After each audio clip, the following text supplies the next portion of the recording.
May inayos akong Twitter. Itong Twitter na to ay nasunog. Nung pagtanggal ko sa box niya, nakita ko dalawa yung capacitor. Napaisip ako bakit dalawang capacitor yung nilagay.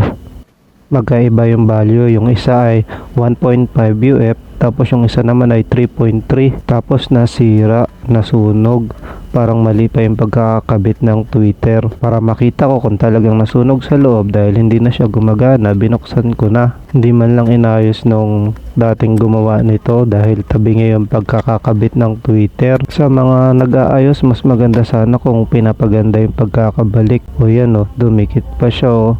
Nasunog nga ata. Tignan natin. Ayan, nasunog nga. So, papalitan na natin tong Twitter na to. May pamalit naman tayo. Linisan na muna natin.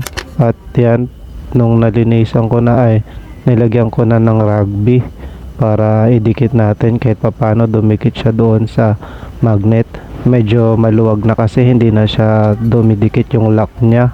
Pagkalagay ko nitong rugby ay pinatuyo ko siya ng ilang segundo bago ko idinikit sa magnet kasi para mas maganda yung kapit. So idikit na natin. Pagkatapos nating ilagay, lalagyan naman natin ng rugby yung nasa taas na pagkakabitan ng coil. Yan yung paligid lang, medyo manipis lang yung kinakabitan, kaya dahan-dahan lang dahil baka mahulog sa butas yung yung rugby natin.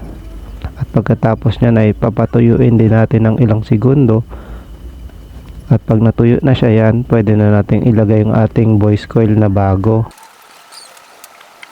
Nang nailagay ko na ay diniin ko muna siya ng kaunti ng gunting dahil wala akong ibang pangdiin. Medyo maliit yung pinagkakapitan para mas dumikit siya ng kaunti. By the way, itong Twitter na ito, nung New Year pa nandito sa akin, bago ko lang nagawa, bago ko lang naayos, bago ko lang nabuksan.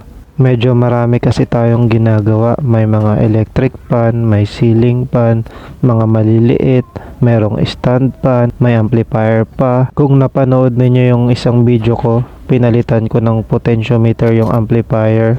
Pinalitan ko lahat, yung volume, yung gain, yung high, mid, at saka low, yung presence, may effects, may overdrive. Puro sira na kasi. Biruin mo after 20 years o ilang taon bago napalitan. Hindi namin alam na gano'n nakatagal na hindi napapalitan. Kaya nung napalitan namin, tuwang-tuwa yung gumagamit. Sa mga patuloy na nanonood ng ating video, maraming salamat. Sa mga nag-like at nag-subscribe, maraming salamat.